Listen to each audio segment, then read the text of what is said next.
Okay, hello everyone. Welcome to Storytime with Srta Pikula on this Thursday in May.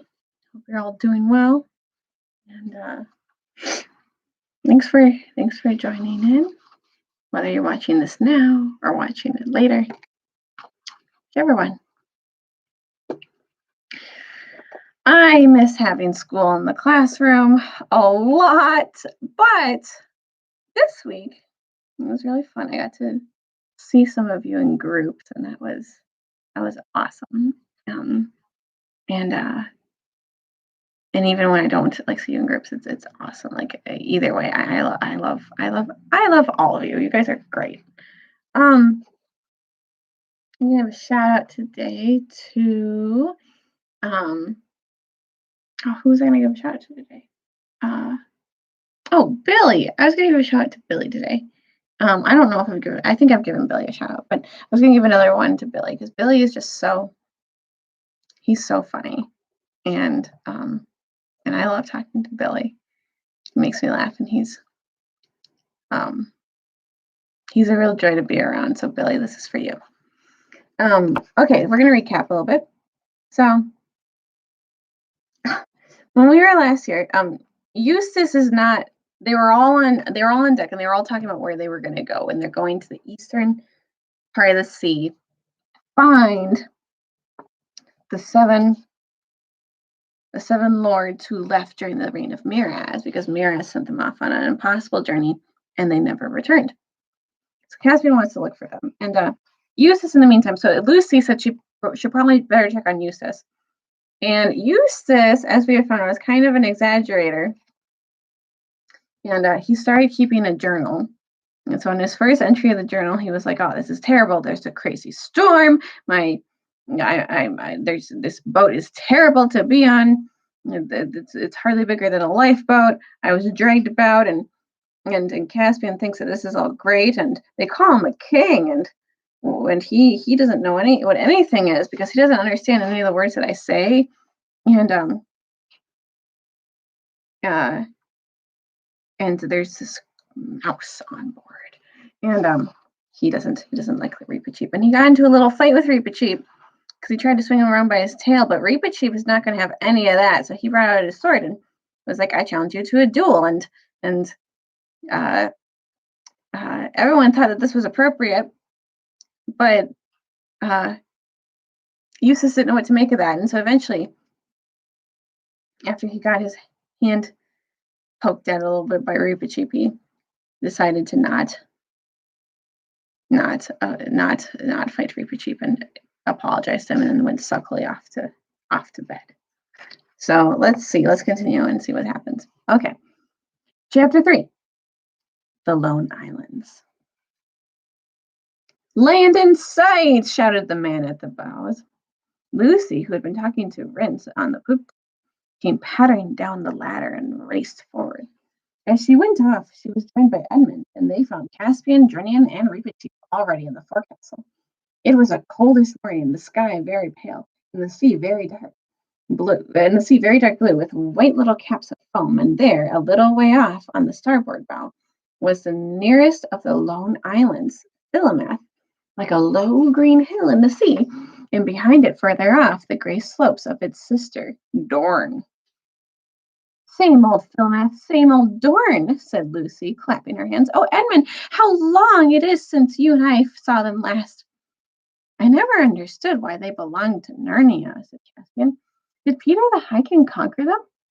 "Oh, no," said Edmund. "They were Narnian before our time, in the days of the White Witch. By the way, I have never yet heard how these remote islands became attached to the crown of Narnia. If I ever do, and if the story is at all interesting, I may put it in some other book." "Are we to put it here, sire?" said Drinian. "I should think it would be much good landing on Philomath," said Edmund. "It was almost inhabited in our days, and it looks as if it's still the same. The people lived mostly on Dorn and a little on Arva. That's the third one. You can't see it yet. They only kept sheep on Philomath." "Then we'll have to double that cape, I suppose," said Drinian, "and land on Dorn. That'll mean rowing." I'm sorry we're not landing on Philomath, said Lucy. I'd like to walk there again. It was so lonely. A nice kind of loneliness, and all grass and clover and soft sea air.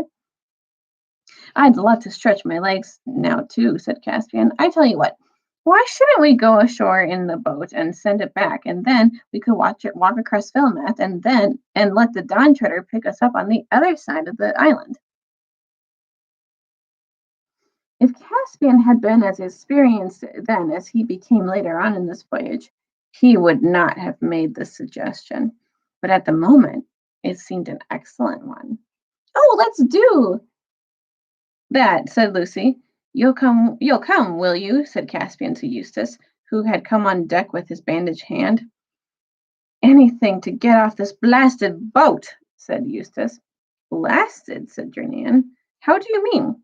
In a civilized country like where I come from, said Eustace, the ships are so big that when you're inside, you wouldn't know that you were at sea at all. In that case, you might as well just stay ashore, said Caspian. Will you tell him to lower the boat, Jernian? The king, the mouse, the two Pevensey children, and Eustace all got into the boat and were pulled to the beach of Philomath. When the boat had left them and was being rowed back, they all turned and looked around. They were surprised at how small the Dawn Treader looked. Lucy was, of course, barefoot, having kicked off her shoes while swimming, but that is no hardship if one is going to walk on downy turf. It was delightful to be ashore again and to smell the earth and the grass, and even if at first the ground seemed to be pitching up and down like a ship, as it usually does for a while if one has been at sea. It was much warmer here than it had been on board, and Lucy found the sand pleasant to her feet as they crossed it. There was a lark singing. They struck inland and up a fairly steep though low hill. And at the top, of course, they looked back, and there was the Dawn Treader, shining like a great bright insect and crawling slowly northwest with her oars. Then they were over the ridge and could see her no longer. Dorne now lay before them, divided from Philomath by a channel about a mile wide. Behind it and to the left lay Arva. The little white town of Narrowhaven on Dorne was easily seen. Hello, what's this? Said Edmund suddenly. In the green valley to which they were descending, 6 or 7 rough-looking men, all alarmed, were sitting by a tree. Don't tell them who we are, said Caspian. And pray, your majesty, why not? Said Reepicheep, who had been sent to ride on Lucy's shoulder. It just occurred to me, replied Caspian, that no one here can have heard from Narnia for a long time. It's just possible that they may not still acknowledge our overlordship, in which case it might not be quite safe to be known as the king. We have our swords, sire, said Reepicheep. Yes, Reep, I know we have, said Caspian, but if it is a question of reconquering the 3 islands, I'd prefer to come back with a rather larger army. By this time, they were quite close to the strangers, one of whom, a black-haired fellow, shouted out, "A good morning to you!" "And a good morning to you," said Caspian. "Is there still a governor of the Lone Islands?" "To be sure there is," said the man. "Governor Gumpus. His sufficiency is at Narrowhaven, but he'll stay and drink with us." And Caspian thanked him, though neither he nor the others much liked the look of their new acquaintance, and all of them sat down. But hardly had they raised their cups to their lips when the black-haired man nodded to his companions, and quick as lightning, all 5 of the visitors found themselves wrapped in strong arms. There was a moment's struggle, but all the advantages were on one side, and soon everyone was disarmed, and they all had their hands tied behind their backs, except Reepicheep, writhing in his captor's grip and fighting furiously. "Careful with that beast, Tax," said the leader. "Don't damage him. He'll fetch the best price of the lot, I shouldn't wonder." "Coward! Well, troon!" squeaked Reepicheep. "Give me my sword and free my paws if you dare." "Woof!" whistled the slave merchant, for that is what he was. "It can talk! Well, I did never. Blowed if I take less than 200 crescents for him." Towerman crescent, which is chief coin in those parts, is worth about a third of a pound. So remember, a pound is English money. So it's worth a bit. "So that's what you are," said Caspian. "A kidnapper and a slaver. I hope you're proud of it." Now, said the slaver. Don't you start any jaw. It's easier for you take it. The pleasanter all around, see? The easier you take it, the pleasanter all around, see? I don't do this for fun. I've got to make a living of the same as anyone else. Where will you take us? Asked Lucy, getting the words out with some difficulty. Over to Narrowhaven, said the slaver, for market day tomorrow. Is there a British consul there? Asked Eustace. Is there a witch? Said the man. But long before Eustace was tired of trying to explain, the slaver simply said, well, I've had enough of this jabber. The mouse is a fair treat. This one could talk behind the leg off a donkey. Ugh, off we go, mates. Then the four human prisoners were roped together, not cruelly, but securely, and made to march down to the shore. Reepicheep was carried. He had stopped biting on a threat of having his mouth tied up, but he had a great deal to say, and Lucy really wondered how any man could bear to have the things said to him, said to the slave dealer by the mouse. But the slave dealer, far from objecting, only said, "Go on," whenever Reepicheep paused for breath, occasionally adding, "It's as good as a play," or "Blimey, you can't help almost thinking it knows what it's saying," or "Was it one of you that trained it?"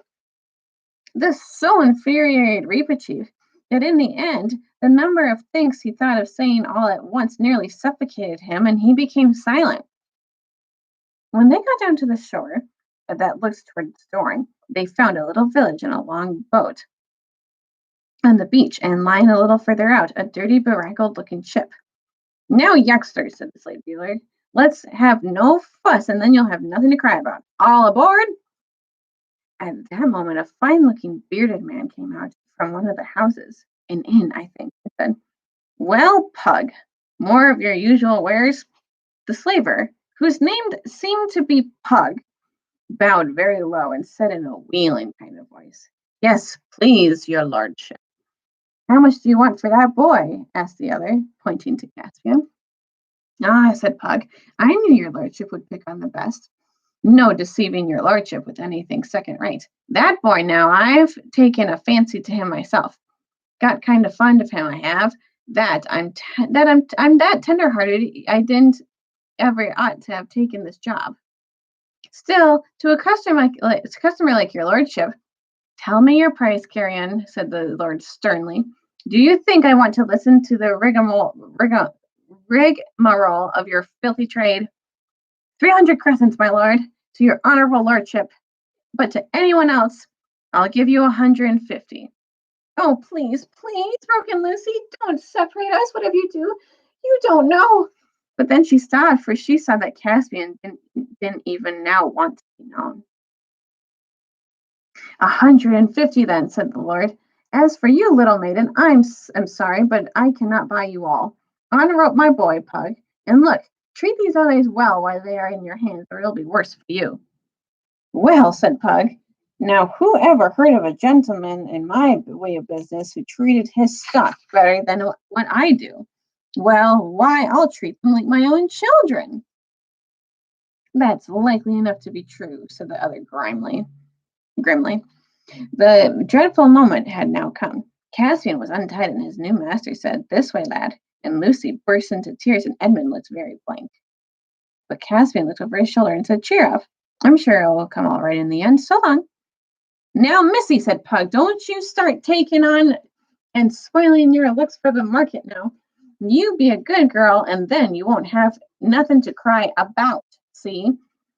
Then they were rowed out to the slave ship and taken below into a long, rather dark place, none too clean, where they found many other unfortunate prisoners.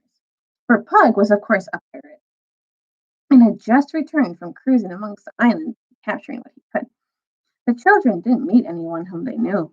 The prisoners were mostly Galmians and Carabinthians.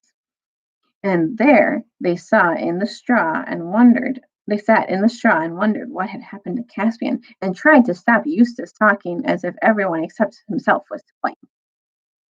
Meanwhile, Caspian was having a much more interesting time. The man who had bought him had led him down to a little lane between the two of the village houses, and so out into an open place behind the village. Then he turned and faced him. You needn't be afraid of me, boy, he said. I'll treat you well. I bought you for your face. You reminded me of someone. May I ask of whom, my lord? Said Caspian. You remind me of my master, King Caspian of Narnia. Then Caspian decided to risk everything in one stroke. My lord, he said, I am your master. I am Caspian, King of Narnia. You make very free, said the other. How shall I know that this is true? Firstly, by my face, said Caspian. Secondly, because I know within 6 guesses who you are. You are one of the 7 lords of Narnia whom my uncle Mira sent to see, and whom I have come to look out for. Argaz, Byrne, Ocessian, Restimar, they have hard names.